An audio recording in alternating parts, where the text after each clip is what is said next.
mendakwahkan serta memperjuangkan ajarannya ila yaumil qiyamah. Hadirin sekalian yang dirahmati oleh Allah Subhanahu wa taala, hari ini saya mengambil tema yang temanya diintervensi oleh Asy-Syaikh Al-Ustadz Al-Mukarram Riki Fajar bin Haji Abdul Khaliq. Diintervensi saya. Apa waktu itu saya tulis sama dia, langsung ya wes temanya membersihkan hati. Wah, ya sudahlah, tidak apa-apa. Jadi temanya hari ini apa? Membersihkan hati. Hadirin sekalian, dan tema ini salah satu yang paling utama di antara firman Allah dan sabda Rasulullah sallallahu alaihi wasallam adalah ucapan Al-Imam Ibnu Qayyim Al-Jauziyah rahimahullahu taala dari gurunya Syekhul Islam Ibnu Taimiyah rahimahullahu taala. Apa itu beliau mengatakan? Beliau mengatakan aslih batinaka yuslihillah zahiraka. Perbaiki batinmu, perbaiki hatimu, bersihkan batinmu, bersihkan hatimu, perhatikan batinmu, perhatikan hatimu, maka Allah yang akan memperbaiki zahirmu. Arti dari ucapan ini adalah orang-orang yang sibuk memperhatikan hatinya, orang-orang yang senantiasa sibuk mengkoreksi isi hatinya, orang-orang yang senantiasa sibuk di dalam perbaikan hatinya, maka tidak usah khawatir dengan amalan zahirnya, karena amal zahir Allah yang akan menanggungnya.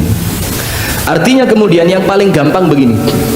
Jadi kalau panjenengan kemudian hatinya dibersihkan, maka amalan-amalan zahir itu akan mengikuti kebaikan hati. Sebagaimana yang disampaikan oleh Al-Ustadz Kiai Haji Abdullah Kim Nastiar A'akim, ya, zaman dulu ada lagunya, beliau punya lagu apa itu? Nah, sekarang ingat ibu-ibu, dulu dilupakan. Siapa A'akim? Aduh, gak usah. Tidak tahu, kesian beliau ya, sempat diboikot sama ibu-ibu itu, lama itu. 2 tahun lebih seingat saya. Ya inilah ibu-ibu ini ya, gak cocok tarung, gak cocok boikot. Ada apa ibu-ibu? Gara-gara apa? Gara-gara apa? Masa orang yang poligami syar'i diboikot, yang zina dibiarin? Itu artis-artisnya ibu-ibu itu kan ada sebagian yang zina, itu malah gitu-gitu artis itu teko. Tapi kalau Ustadz subhanallah diboikot, apa anda kepingin Ustadz jadi suami anda aja gitu ya? Nah, maka hadirin sekalian, lihat, bukan saya, Ustadz Hakim maksud saya. Nah, maka hadirin sekalian, anda perlu perhatikan orang yang hatinya senantiasa bersih, orang yang hatinya senantiasa diperhatikan, itu amalan fisik seperti senyum kepada orang lain, seperti mudah membantu orang lain, seperti kemudian ringan untuk ibadah-ibadah yang sunnah. Kalau yang wajib tidak usah diomongin, itu wajib, wong apik wong elek tetap wajib. Tapi kalau yang sunnah itu loh, sholat tahiyatul masjid, kemudian sholat duha, sholat tahajud, itu semuanya sama Allah, sama untuk dia dibikin mudah. Tapi syaratnya yang pertama perhatikan apa? Hati. Dan sebelum kita masuk ke materi, hadirin sekalian yang dirahmati oleh Allah Subhanahu wa taala, di sini kita akan sampaikan pentingnya amalan hati bahkan mengalahkan amalan fisik. Pentingnya amalan hati bahkan mengalahkan amalan fisik. Nanti kalau kita tahu pentingnya amalan hati, kita akan berusaha memperbaiki hati supaya hati kita amalannya baik. Yang pertama disebutkan di dalam hadis yang sahih, diriwayatkan oleh Al-Imam Al-Bukhari dan ulama-ulama hadis yang lainnya. Ada seorang laki-laki fajir, kerjaannya maksiat, tidak pernah putus. Kerjaannya apa? Maksiat, tidak pernah putus. Sudah. Dan di sisi sebaliknya, ibadah tidak pernah sama sekali. Maksiat lurus, kenceng, istiqomah, ibadah tidak pernah. Sudah, ketika bapak ini akan meninggal dunia, anak-anaknya dikumpulkan. Anak-anak kumpul semua.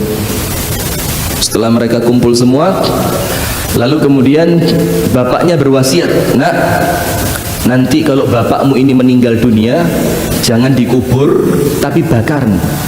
Jangan dikubur tapi bakar.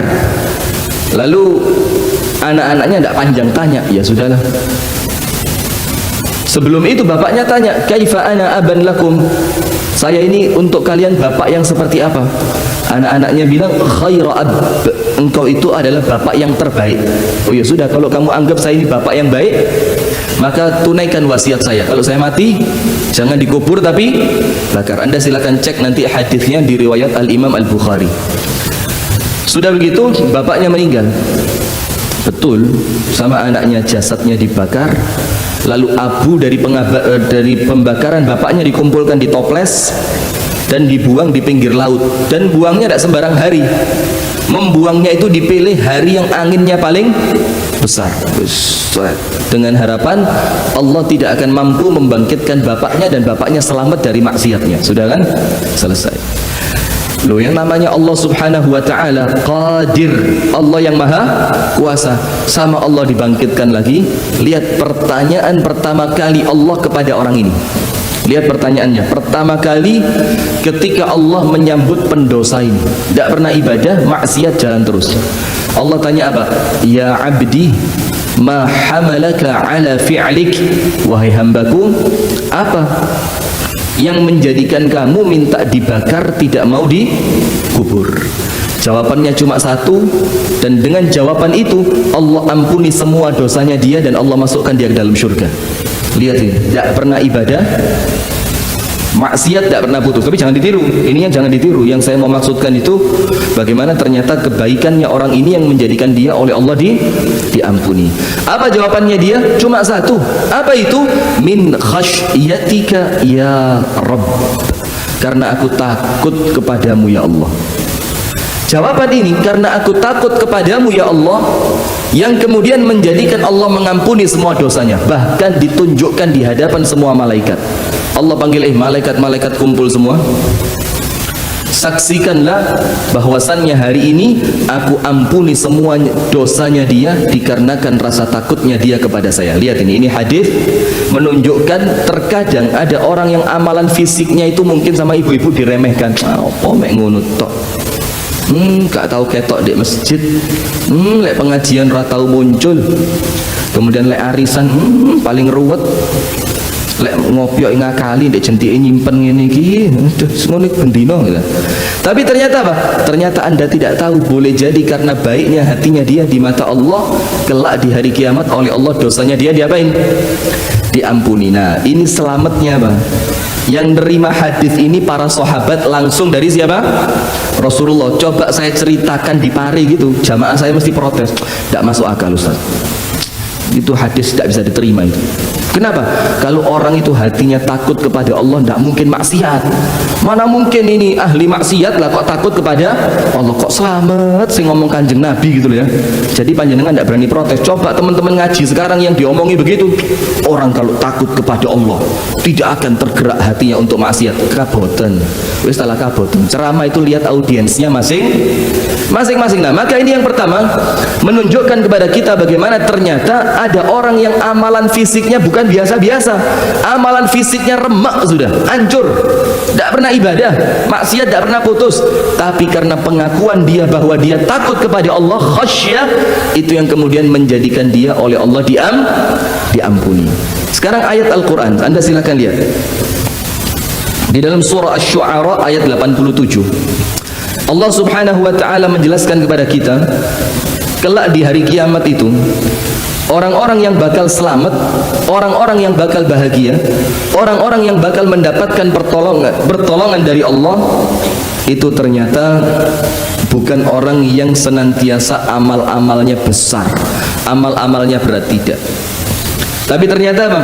Ternyata Allah Subhanahu wa ta'ala berfirman di dalam Al-Quran, kelak di hari kiamat orang yang akan selamat di hadapan Allah yaitu orang yang sing atine apik, orang yang hatinya baik. Nanti kita jelaskan apa itu hati yang baik. Begini, Allah Subhanahu wa ta'ala berfirman, yauma la yanfa'u malun wala banun.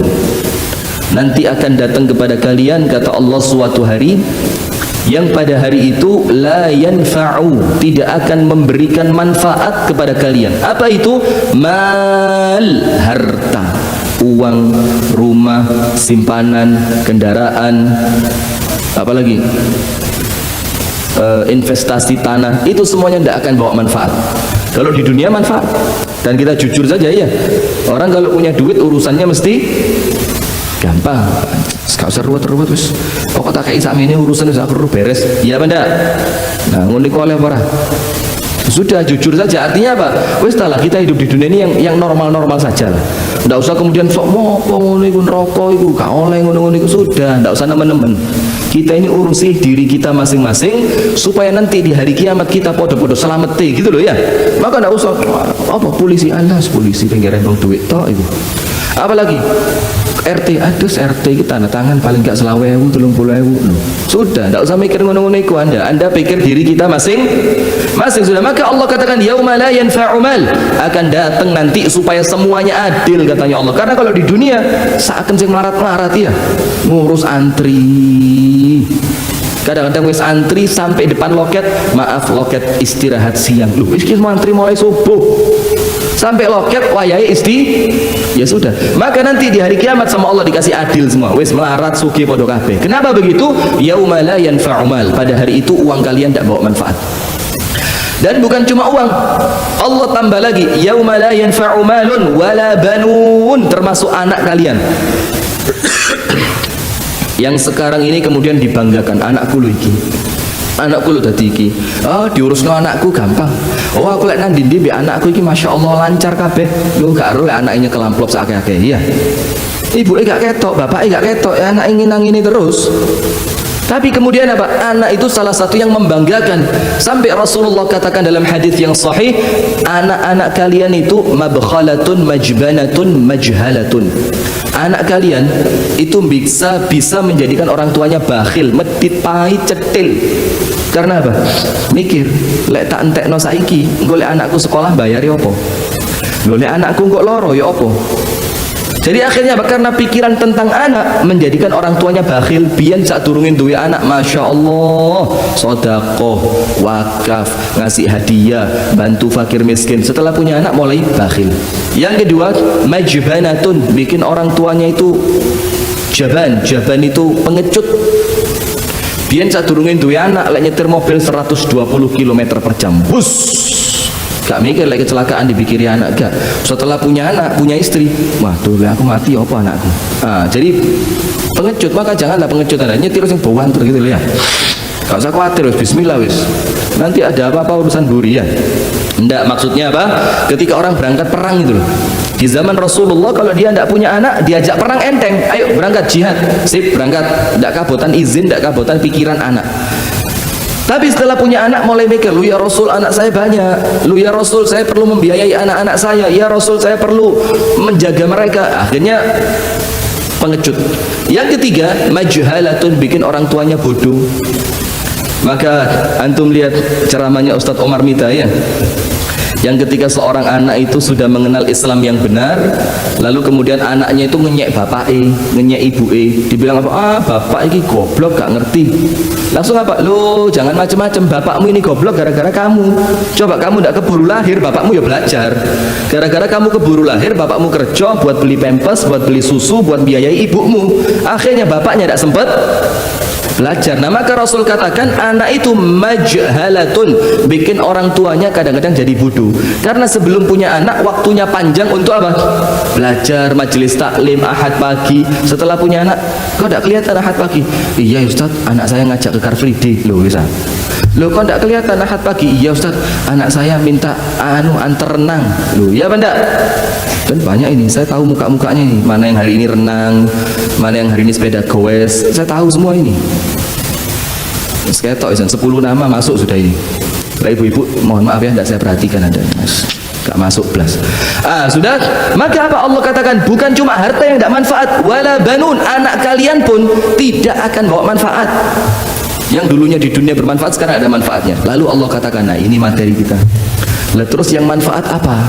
Kalau anak tidak memberi manfaat, kalau harta yang kita kumpulkan tidak memberi manfaat, lalu yang memberi manfaat untuk kalian apa?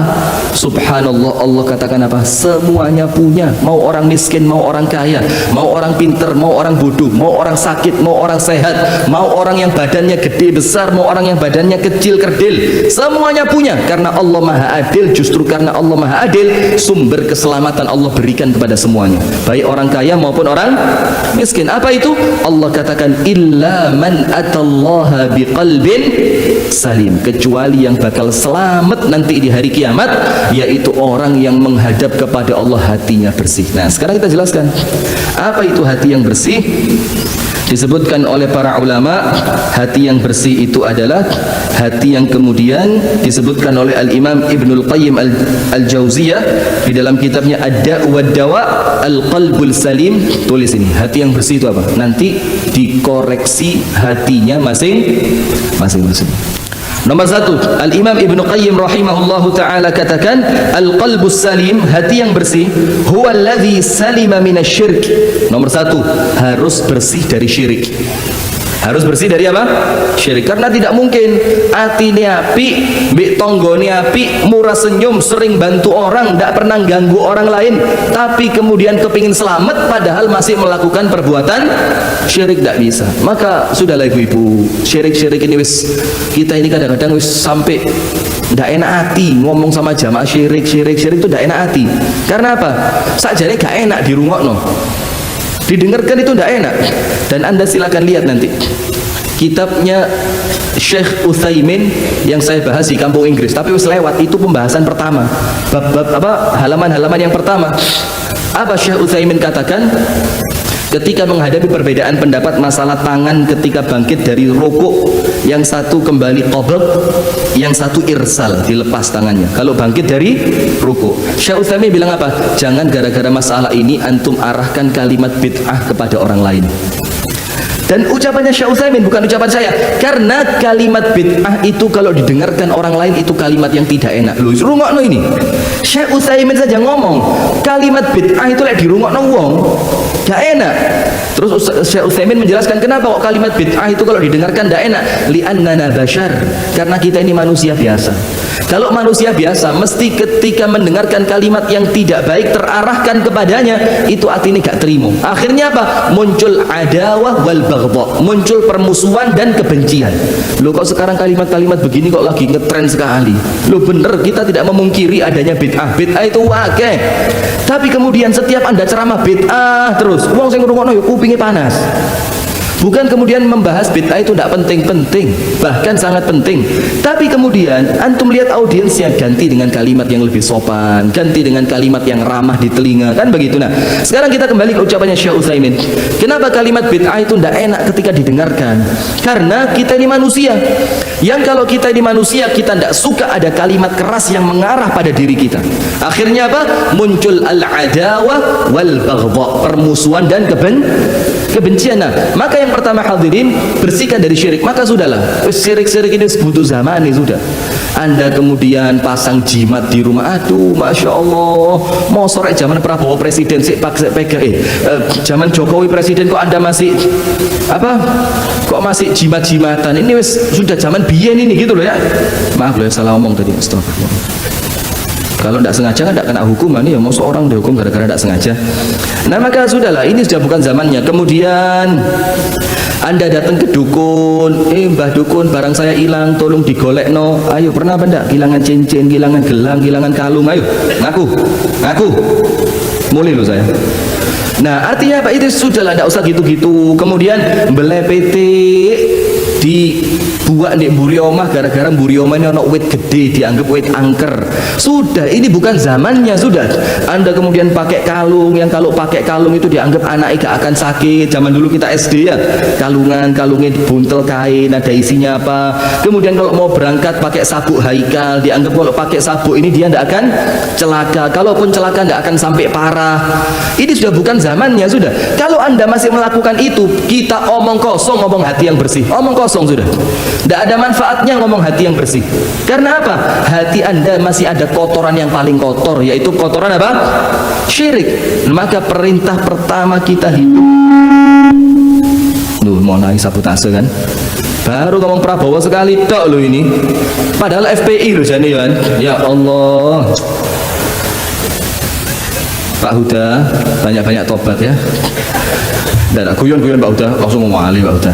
Nah, sampai mana tadi? Sampai mana? Bukan. Jadi sampai mana? Jimat, ya itu sudah lewat. Jadi sudah bukan zamannya sudah syirik. Ketika Anda membicarakan kebersihan hati, tapi ternyata hati Anda masih ada kotoran yang paling besar, ya sudah. Tidak mungkin Anda kasih minyak wangi ke baju Anda sementara baju itu perlu dicuci gitu loh. Sajane diumbah dhisik, lek wis bersih baru dikasih minyak wangi. Nah, ini kotorannya masih ada, maka bismillah hadirin. Perkara-perkara semisal kesyirikan ini sudah tidak usah dilakoni blas. Kalaupun Anda nanti naudzubillah misalkan di hari kiamat ternyata tidak selamat, tapi tetap insya Allah bisa masuk surga. Karena apa? Dosa yang Anda lakukan bukan dosa syirik. Nah itu. Nah maka hadirin sekalian, ini loh perintah pertama kali Allah ciptakan manusia itu apa? Wa ma khalaqtul jinna wal insa illa liya'budun. Tidaklah aku ciptakan jin dan manusia kecuali supaya mereka ibadah. Apa penafsirannya Abdullah bin Abbas? Ibadah itu apa? Illa liyuwahhidun, supaya mereka mentauhidkan aku dan supaya mereka tidak menyekutukanku dengan sesuatu apapun. Sudahlah, ini nomor satu. Hati yang bersih itu hati yang bersih dari syirik. Nah itu sudah lewat. Kita mau bicarakan yang kedua, ketiga, keempat. Apa yang kedua? Kata Al-Imam Ibnul Qayyim Al-Jauziyah, huwa alladhi khala minasyirk wal ghil. Nah, hati yang bersih itu yang kalau Anda bawa hati ini nanti menghadap kepada Allah, Anda pasti selamat. Itu apa? Bersih dari ghil. Ghil itu apa? Rabbana la taj'al fi qulubina ghillan lilladzina amanu. Ghil, ya Allah, janganlah Engkau jadikan di dalam hati kami ini ada ghil kepada orang-orang yang beriman. Nah, ghil itu apa? Karena ini penting, karena hati yang bersih itu adalah hati yang bersih dari ghil, hati yang tidak tertanam di dalamnya ghil, yang nanti kalau Anda bawa hati yang tidak ada ghilnya ini, nanti Anda di hari kiamat sama Allah dirangkul, diselamatkan, surga masuk sana. Nah sekarang ghil itu apa? Ghil itu adalah kebencian ketika melihat orang lain. Jadi ndelok wongi, mendengar namanya, kemudian melihat sepak terjangnya, itu benci. Ini namanya ghil. Dan kalau Anda ngelihat sesama muslim masih ada ghilnya, itu artinya hati Anda belum bersih. Jadi ngelihat orang Islam ghil. Ghil itu ono sing nyesek ini. Loh kok iki? Loh kok dia? Loh kenapa ketemu dia? Loh kok bisa ada dia? Ghil. Nah ini artinya hatinya belum bersih. Dan mohon maaf saya ngomong begini, bukan kemudian saya wis bersih, yo podo-podo gini wis lah menungso biasa ya. Maka itu yang perlu kita perangi. Ayo ini dikeluarkan dari hati kita, karena mohon maaf Anda tidak tanggung jawab atas maksiat yang orang lain lakukan. Anda tidak akan ditanya, kenapa ibu kok maksiat? Tidak ditanya Anda. Anda pun tidak akan ditanya setelah Anda lepas dari tanggung jawab, setelah Anda memberitahu kenapa itu di kampungmu kok penuh dengan kesyirikan. Tidak ditanya sama Allah. Tapi Anda akan bertanggung jawab atas kebaikan hati Anda masing-masing. Ghil, ditanya sama Allah, kenapa ndelok wong Islam kok benci? Kenapa kon ndelok wong sing apik kok malah sedih? Kenapa ketika lihat orang itu seperti ini keadaannya kamu tidak suka? Itu namanya ghil.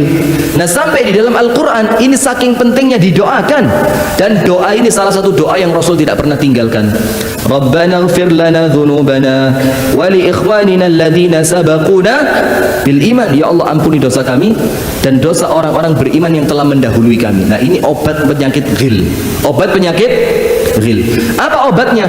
Antum kalau ghil kepada seseorang, benci kepada seseorang, itu doain dia dalam sholat antum, maka insya Allah ghilnya akan hilang. Kenapa? Kalau antum mendoakan kebaikan untuk orang lain, maka ghil ini akan tertekan. Nah, terus sekarang kenapa kok muncul ghil? Munculnya ghil karena kita tidak pernah mendoakan orang lain. Kalau kita doakan muslimin wal muslimat, gambaran wajahnya orang itu tidak kita masukkan. Muslimin muslimat kau wae metu kecuali sing iki, ya Allah. Minggir. Nah, akhirnya muncul ghil. Dan penyakit ini sekarang penyakit yang paling kronis di masyarakat muslim. Orang yang seharusnya melakukan maksiat, yang seharusnya itu objek dakwah kita, orang yang melakukan perbuatan syirik, yang seharusnya itu objek dakwah kita, orang yang masih tidak mau datang ke masjid, yang seharusnya itu objek dakwah kita, orang yang tidak sepemahaman dengan kita, yang seharusnya diajak diskusi karena itu objek dakwah kita, bukan malah dicedeki, bukan malah diapii, tapi malah dibenci. Ya sudah, ghil sudah. Padahal ghil ini kalau terjadi kepada orang-orang yang beriman itu mengotori hati. Sopo Ustadz Fulan, aduh, sudah. Ngaji di mana? Ngaji di tempat Fulan, aduh, enggak. Mau ke rumahnya siapa? Ayo ikut yuk ke rumahnya si fulan. Selewang ikut gak enak. Oh, ayo datang ke acara fulan sama panitia nih. Ini titik-titik ini. Kasih ghil sudah, semuanya ghil.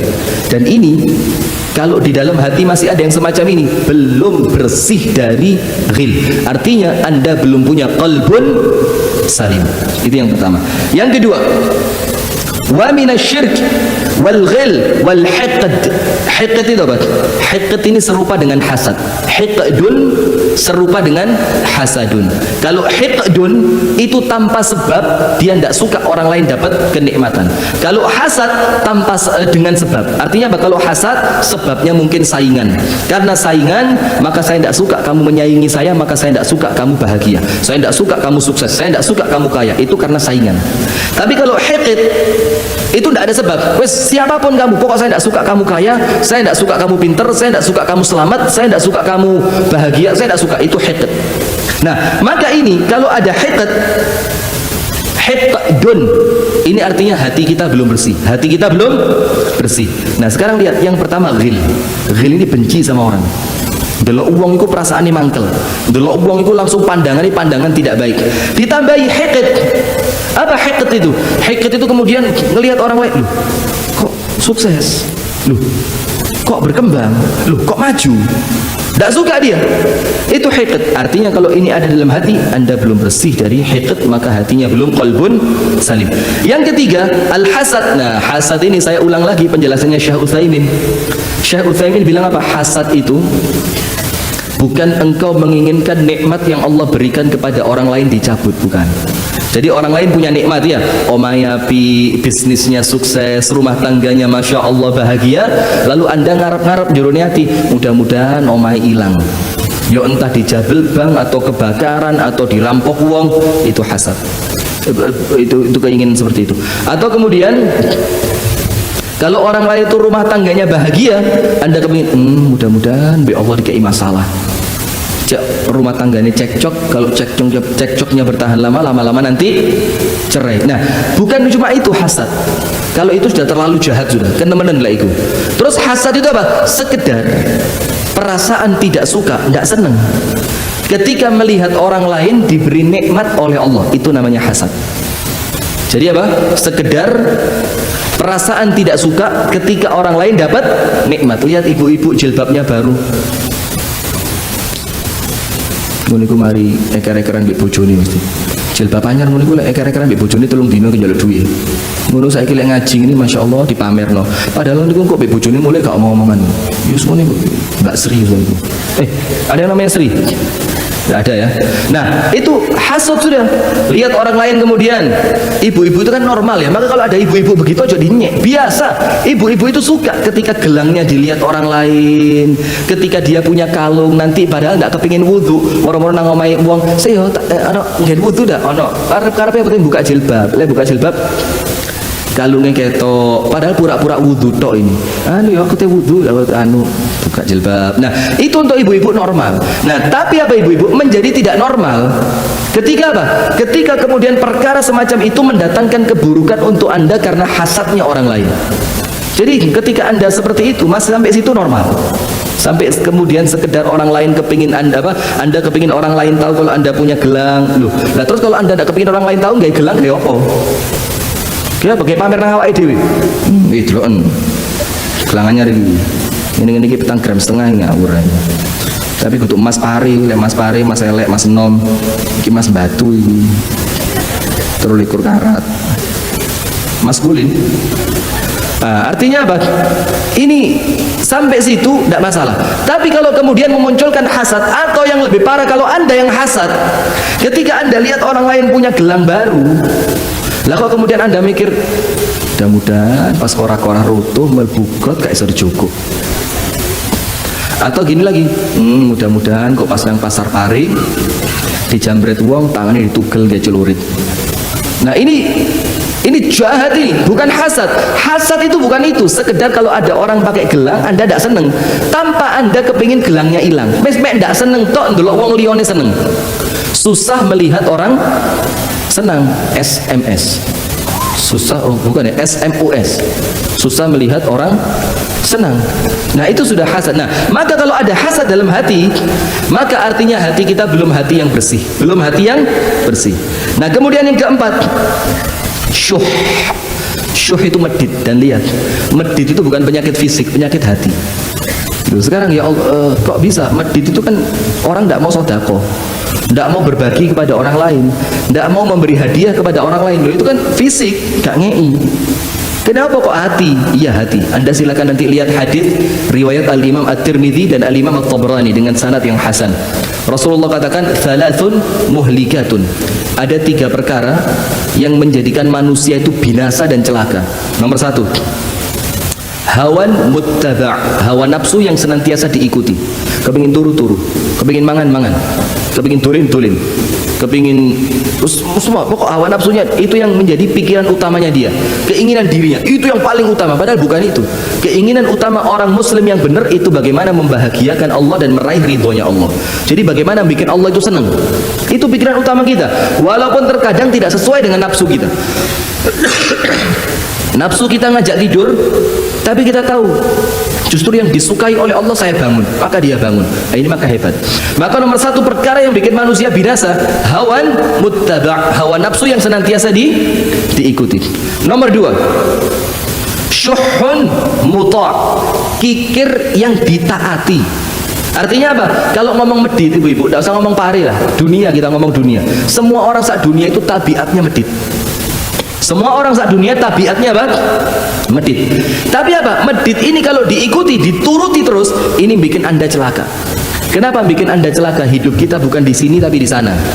Hidup kita ini bukan di dunia tapi di akhirat. Percuma Anda kelompok non di dunia, tapi kemudian apa yang Anda kumpulkan di dunia tidak bisa menjadikan Anda bahagia di akhirat. Maka orang kaya itu peluang masuk surganya sakjane gede. Karena antara hak dan tanggung jawab itu mesti seimbang. Tanggung jawabnya orang kaya berat. Maka saya katakan orang kaya itu kudu cerdas. Maka Rasul bersabda apa? La yu'minu ahadukum. Tidak sempurna iman salah seorang di antara kalian. An yabita syab'ana wa jaruhu ja'i. Dia tidur dalam keadaan kenyang sementara tetangganya lapar. Itu imannya tidak sempurna. Imannya tidak sempurna. Lalu orang kaya bilang, "Loh, gak ngomong Ustaz, gak tekor ini, gak jaluk." Loh, jangan nunggu dia jaluk. Anda kaya, Anda punya tanggung jawab untuk mencari. Minimal orang-orang terdekat Anda, tonggo kanan, tonggo kiri, dulur, cedek, itu minimal. Karena orang kaya punya tanggung jawab, kudu cerdas. Gak iso orang kaya sakarepe dhewe. Loh, mrene yo ta lah jaluk orang ini tak kei lho. Ojo ngenteni wong jaluk. Jaluk itu gak enak. Jaluk itu isinya. Maka saya katakan waktu pengajian ibu-ibu Bunda Smart di sini, ucapan Syekh Sa'ad Al-Atiq, Sa'ad Al-Atiq bin Al-Atiq, dia hafizahullah taala, dia katakan apa? Kalau ada orang tua minta duit sama anaknya langsung dikasih dengan uang yang pas, tidak dikurangi, maka itu anaknya durhaka. Jadi anak panjenengan minta uang ke anak, atau gini, kita punya orang tua kita minta, "Nak, mbok dikai duit aku 1 juta." Langsung seketika itu kita keluarkan dompet, kita kasih 1 juta. Sret. Itu kita durhaka. Lu kok bisa langsung dikai kok? Durhaka. Apa kata beliau? Dikarenakan kamu menunggu orang tuamu minta. Seharusnya sebelum dia minta sudah kamu beri. Nah, maka kenapa orang kaya itu paling cepat masuk surganya kalau dia ngerti? Karena begini, 7 kelompok manusia yang bakal mendapatkan naungan dari Allah kelak di hari kiamat, ketika tidak ada naungan kecuali naungan dari Allah. Salah satunya apa? Orang yang sedekah, tangan kirinya tidak tahu yang dikeluarkan oleh tangan kanannya. Ini kiasan ikhlas. Nah, maka sudahlah, kita tidak usah zikir sampai nangis, abot. Tidak usah kemudian kita mencintai orang karena Allah, abot. Apalagi jadi pemimpin yang adil. Waduh, turun jadi pemimpin yang gak adil ya. Belum jadi pemimpin itu tidak adil, apa mana jadi pemimpin. Tapi kita punya satu, ini yang paling gampang sudah, ini apa itu? Sedekah yang kita keluarkan pakai tangan kanan, tapi tangan kiri kita tidak tahu. Nah, kalau orang kaya, wah enak ini. Cuma sayangnya penyakitnya orang kaya itu satu. Saya pernah diskusi lama sama teman-teman waktu di Jakarta dulu. Jadi orang itu setelah dia kaya, setelah pinter, setelah jabatannya tinggi, dia kepingin apa lagi? Wis entek pisan, keinginannya habis sudah. Sugih wis mentok sugih. Jabatan wis mentok jabatan nih. Pinter wis mentok pinter nih. Terus yang terakhir yang dia inginkan apa? Cuma satu, dan ini penyakit. Apa itu? Pengakuan dari orang lain. Dia kepingin diakui bahwa dia kaya, dia kepingin diakui bahwa dia pinter, dia kepingin diakui bahwa dia jabatannya tinggi. Nah, pengakuan ini yang akhirnya memunculkan sombong. Nah, maka hadirin sekalian, nomor satu penyakit yang utama, syuhun muta', kikir tapi dituruti. Maka bismillah, bagaimana caranya? Kadang-kadang jadi loman itu kudu dipaksa. Jadi orang loman itu harus dipaksa. Bismillah, tokno disik. Biar Anda tahu ketika kantong Anda ini kosong, yang isi bukan orang tua Anda, yang isi bukan bos Anda, tapi yang isi adalah Allah. Kudu sekali-sekali kosong no kantongi. Lepas kosong memang alhamdulillah ya. Coba no isi ini bahaya jadi. Kosongkan sudah. Karena apa? Justru dengan kosongnya kantong itu Anda akan mendapati janji Allah itu benar. Nomor dua, tiga perkara yang membinasakan, kikir yang diikuti. Nomor dua, hawan muttaba', hawa nafsu yang diikuti, kikir yang ditaati. Yang ketiga, ini bahaya. Apa itu? I'jabul mar'i binafsihi, bangganya seorang manusia terhadap dirinya. Aduh sudahlah, tidak usah gaya tok ya, tidak usah gaya tok. Kita ini bisa ceramah, bisa sholat ke masjid 5 waktu, bisa bikin panti asuhan, kita bisa mengumpulkan orang sebanyak itu untuk kemudian kita bina. Sudah, tidak usah gaya tok. Kalau antum sama Allah dibongkar satu saja keburukan kita, metu gak ember. Loh ya, keluar kita ini pakai apa? Ember, tutupi, raine ditutupi, isin kata uang. Nah, maka apa? I'jabul mar'i binafsihi, ini penyakitnya setan. Merasa bangga diri. Lu coba butuh aku, gak iso ngawur. Lu maka itu kakak ojo cek mereka ru cek lagi aku gak iso lu. Terus kemudian apa? Iki coba gak tak tulungi gak hati wingi iki. Lu iki coba gak tak enter nang rumah sakit. Iki saiki petung dinane bisa niki di kuburan ngawur kon iki.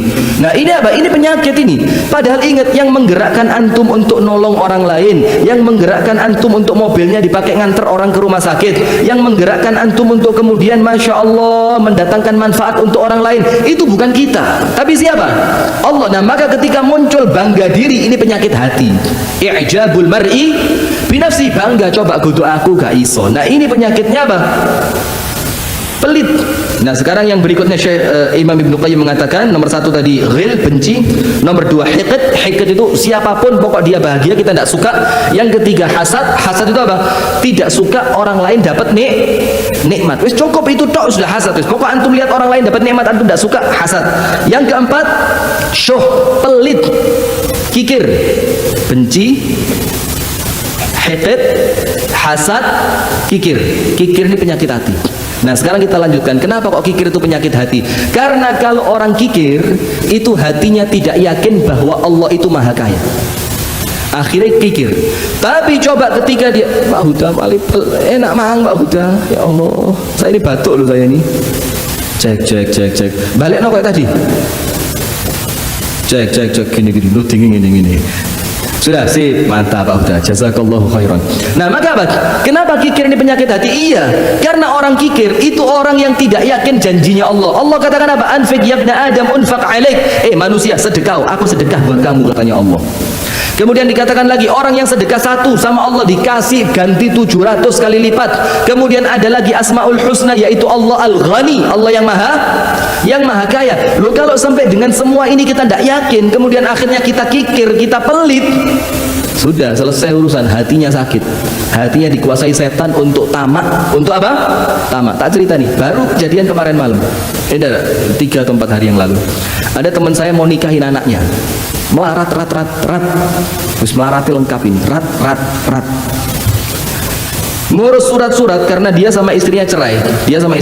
Maka dia perlu surat cerai, surat perwalian segala macam, rotok larang 700.000 sampai 1 juta. Walaupun akhirnya tak hitung 100 untuk ngurus surat-surat ke apa RT RW segala macam. Besok ngurus, malam ini duitnya di kantong 200.000. Orang miskin loh ini. Anda malu sama sedekahnya dia. Sudah subhanallah, ada orang datang ke rumahnya. Ya Allah, anak butuh duit ini butuh ini, menceritakan butuh ini. Butuh anak 200.000. Bayangin, ini duit di kantongnya dia 200.000. Bakal besok surat anaknya mau nikah masih kurang 500. Antum tahu dikeluarkan 200.000. Wis gawin dhisik, gak apa-apa. Ana urusan buri. Ente luwih penting. Subhanallah, itu kejadian kira-kira ba'da salat Isya. Jam 11 malam ditelepon orang, anak perlu ente nulungi anak ini. Karena dia ahli sesuatu, datang ke rumahnya orang tadi, kasih uang 1 juta. Ya apa? Coba kira-kira itu tadi 200 tidak keluar, 1 juta tidak akan datang. Karena apa? Dia pancing dulu pertolongannya Allah. Kalau Anda kepingin ditolong sama Allah, pancingin dhisik. Anda kalau mau dapat gurami, mau mancing gurami, umpannya apa? Cacing, tidak mungkin umpannya paus. Aku nih mancing gurami, umpannya apa? Paus. Dipangan gurami sampean. Artinya apa? Kalau mau mancing Allah itu Anda tidak perlu amal besar, tokno cilik-cilik. Allah angkat ganti dengan yang besar. Umpannya cacing, dapatnya gurami paus. Gak kuat joran Anda cuklek. Umpannya cacing, dapatnya apa? Lele, yo gurami, yo nila, yo mujar. Artinya pasti lebih besar. Dan Allah tidak seperti itu. Allah jauh lebih baik dari semua itu, ya. Maka penyakit itu pelit adalah penyakit hati. Yang kelima, al-kibir, sombong. Nah, sombong ini ya Allah, medeni. Dan tidak ada yang diantara kita yang selamat, tidak ada. Kita ini yang selamat dari sombong. Jadi ada 2 penyakit yang semua manusia pasti punya. Cuma bagaimana mengelolanya. Nomor 1, hasad. Ini pasti punya. Wis talah. Gak usah aku iki lek delok wong seneng ngono gak tahu atiku sedih gak tahu aku iki mesti seneng lho, tambah seneng. Lek delok kancaku iku ya ditukokno mobil mbek bojone, mos seneng aku. Sudah Anda hasad ditambahi goroh, tambah gede dosane. Sudahlah, diam saja. Jadi ada 2 penyakit yang manusia tidak akan selamat. Hasad, yang kedua sombong. Yang pertama hasad, yang kedua sombong. Cuma bagaimana kita mengelolanya? Kalau kita tekan, kita lawan, kita tahan, hasadnya malah jadi pahala. Karena apa? Dirinya mengajak untuk hasad, tapi dia tahan itu, dia lawan itu supaya tidak hasad. Akhirnya hasadnya menjadi pahala. Yang kedua sombong. Coba angkat tangan yang tidak sombong. Monggo. Ayo tantain saja, nggak apa-apa. Ayo angkat tangan yang tidak sombong. Ibu-ibu coba angkat tangan. Mana? Yang laki-laki coba angkat tangan yang tidak sombong. Jangan kan angkat tangan, muka-muka antum yang menunjukkan lek sombong. Luwih nemen sing ndek ngarep iki ya. Kayane ayo coba angkat tangan yang tidak sombong. Oh iki sombong gede iki ya. Nah, maka bagaimana? Sudahlah, tidak ada di antara kita yang selamat dari penyakit itu. Cuma kemudian bagaimana kita menahan ini supaya sombongnya tertutupi dengan tawadhu'nya. Ketika orang lain mulai memuji, Masya Allah ya rumahnya bagus, bilang hadza min fadli rabbi. Kembalikan semua pujian hanya kepada Allah. Akhirnya sombongnya ditekan. Kemudian ketika sholat, Masya Allah ya sholatir rajin. Aduh ya Allah, iki mang pas bi Allah digerakkan. Coba anda ya ndak rajin saya. Nah, artinya apa? Kembalikan semuanya kepada Allah. Akhirnya sombongnya ditekan. Jangan kemudian Masya Allah sholatnya apik. Loh ya mesti aku sih mondok 17 tahun kok gak apik. Sampai ngawur sampai ini. Mondok kepiye sekolah yang bayar ya, gak bayar godong. Loh. Akhirnya apa? Sombong ketambahan sombong sudah. Atau dibilang Masya Allah ya rumahnya bagus. Ya apa gak apik kerja mulai mari subuh gak mulai sampai isya. Gak apik ya kebangetan. Loh. Ini akhirnya sombong ketambahan sombong. Maka penyakit hati itu apa? Supaya hati kita bersih, ilangin sombongnya. Nah, sekarang saya mau kasih tahu sarana terbaik menurut para ulama ngilangi sombong. Sarana terbaik menurut para ulama untuk ngilangi apa? Sombong. Anda tak kasih satu cerita dulu sebelum saya sampaikan. Kenal Asy-Syaikh Al-Mutawalli Asy-Sya'rawi. Syekh Mutawalli Asy-Sya'rawi ini ulama ahli tafsir dari Jami'atul Azhar Asy-Syarif, Universitas Al-Azhar. Luar biasa, top. Kalau ngomong tafsir itu Masya Allah di luar kepala. Qala Ibnu Abbas ini metu kabeh. Dan ini diikuti oleh Ali Zainal Abidin Al-Jufri, Habib dari Yaman sana. Jadi ketika dia pulang pengajian, jamaahnya penuh. Ketika pulang ngaji, sama orang-orang yang jamaah itu disalamin, diciumin tangannya, dibilang, wah tidak ada tafsir kecuali tafsirmu. Wah tidak ada orang yang boleh baca Quran kecuali di hadapan kamu. Wah didukur-dukur no orang ini tadi. Ketika pulang diantar sopirnya, minta diberhentikan di masjid Jami'. Sudah turun dari masjid Jami', lalu apa? Cari toilet. Bukan mau pipis. Apa itu? Dia ambil sikat, ambil sabun, mikat toilet. Ada kira-kira 7-10 toilet. Sopirnya nunggu, loh kok gak balik-balik. Jangan-jangan jatuh sakit. Diparani, ternyata nyuci toilet. Sopirnya bilang, Mabik ada apa dengan kamu ini? Dibilang apa? Tadi jiwa saya ini mulai sombong. Ketika orang-orang mengatakan tidak ada tafsir kecuali tafsirmu, tidak boleh baca Quran kecuali di hadapanmu segala macam, jiwa saya mulai sombong. Maka saya turunkan lagi kesombongannya bahwa saya tidak lebih hina, bahwa saya tidak lebih mulia dibanding orang yang sekedar nyuci kamar mandi. Jadi ditekan. Nah, maka sekarang begini, sarana yang paling bagus untuk menghilangkan sombong itu apa? Ngoco bagaimana keadaannya dia di rumahnya. Wes sudah selesai. Karena orang itu kalau di luar iso jaim, ngerti jaim?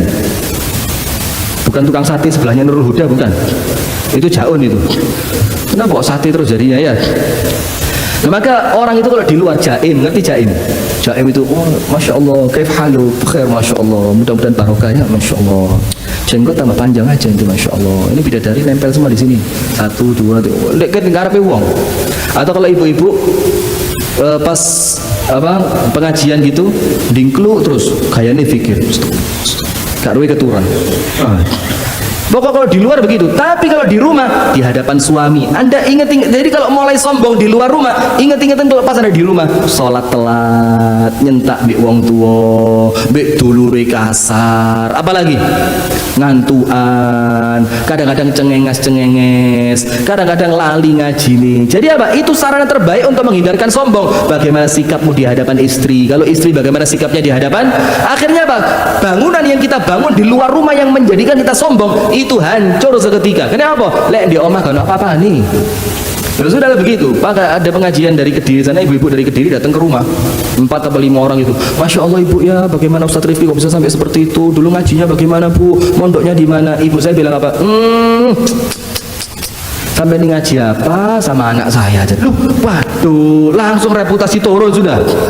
Dia bilang, aduh Rifki, iya, lu sampai ngaji apa sama anak saya itu diurui apa? Lu masya Allah. Kalau di rumah Anda tidak tahu, maka saya sarankan ibu-ibu jangan ke rumah saya lagi. Terus langsung drop Anda. Lu mek ngono tok, rusak. Nah, maka bagaimana untuk ngilangi sombong? Ingetan bagaimana Anda di rumah. Diguyoni mbek wong, disentak mbek dulure, dikeplak mbek ibuke. Itulah Anda sesungguhnya. Supaya apa? Bangunan yang Anda bangun di luar rumah jatuh jenderal. Bintang 2, bintang 3, bintang 4. Mulai nang omahe celuk bojone. Mas, rene. Buyar jenderal, bintangnya hilang kabeh. Ya, hilang. Itulah makanya untuk menghilangkan sombong. Kemudian yang berikutnya yang menjadikan hati itu kotor apa? Hubbud dunya war riyasah, cinta dunia dan cinta jabatan. Ya sama, ini juga tidak ada manusia selamat sudah.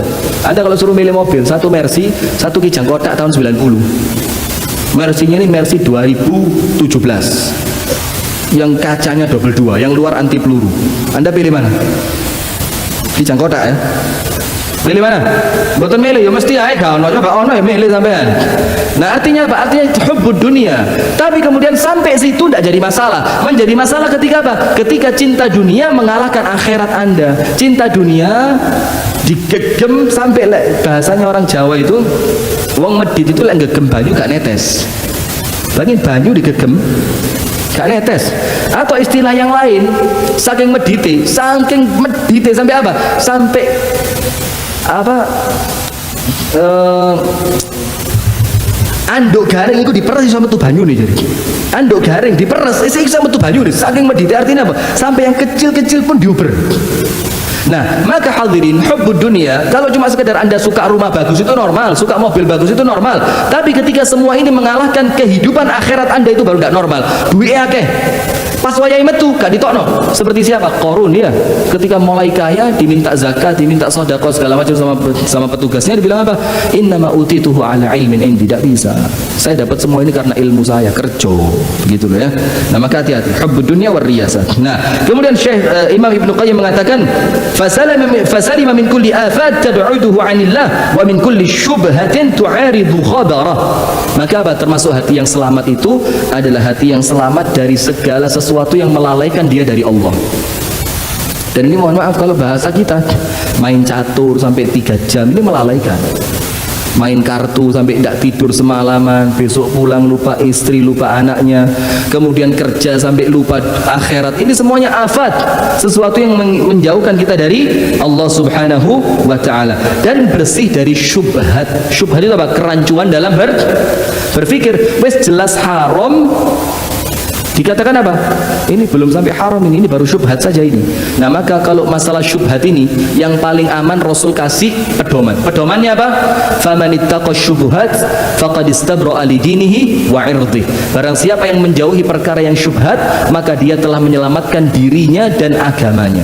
Menyelamatkan diri dari harta yang syubhat, menyelamatkan agama dari salah pemahaman. Nah, maka itulah hadirin, sekarang penutup sedikit bagaimana menyelamatkan hati kita supaya hati kita ini bersih. Nomor 1, banyak ibadah.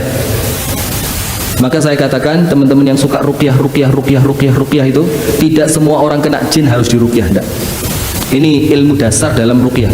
Tidak semua orang kena jin harus diruqyah. Karena apa? Orang kena jin itu dia bisa mengobati dengan dirinya sendiri. Jin itu kalau nempel garing ngantuan, males ibadah, ngamuan, emosian, medit, itu semuanya bisa jadi karena gangguan jin. Tapi apa? Lawan. Kalau males ibadah, pakai ibadah. Kalau pelit, keluarkan sedekah. Kalau tidak mau diajak ngaji, ngaji yo sing akeh. Lawan terus, zikir pagi dan petang, termasuk itu untuk dia terapi. Tapi kalau memang kita lihat orangnya gak ngerti agama blas, ya tugas kita untuk membantunya. Kalau kelihatan sing kena jin iki wong sing glembas-glembos, gak ngerti sholat, gak ngerti sedekah, gak ngerti ngaji, ya sudah tugas kita, ayo diruqyah. Tapi kalau orangnya kelihatan orang masjidan, orang biasa taklim, biasa ngaji, jangan langsung dibantu untuk ruqyah. Beritahu antum banyak-banyakin zikir pagi petang. Nah, maka nomor satu, wasilah memperbaiki hati apa? Kuatkan ibadah. Yang paling bagus untuk memperbaiki hati ada 3. Ulama bilang ibadah yang paling bagus memperbaiki hati 3. Sholat, puasa, dan yang ketiga tilawatul Quran. Ini yang paling top untuk memperbaiki hati. Sholatnya sing apik, ake-ake poso, persering baca Al-Quran. Nomor 2, wasilah untuk memperbaiki hati.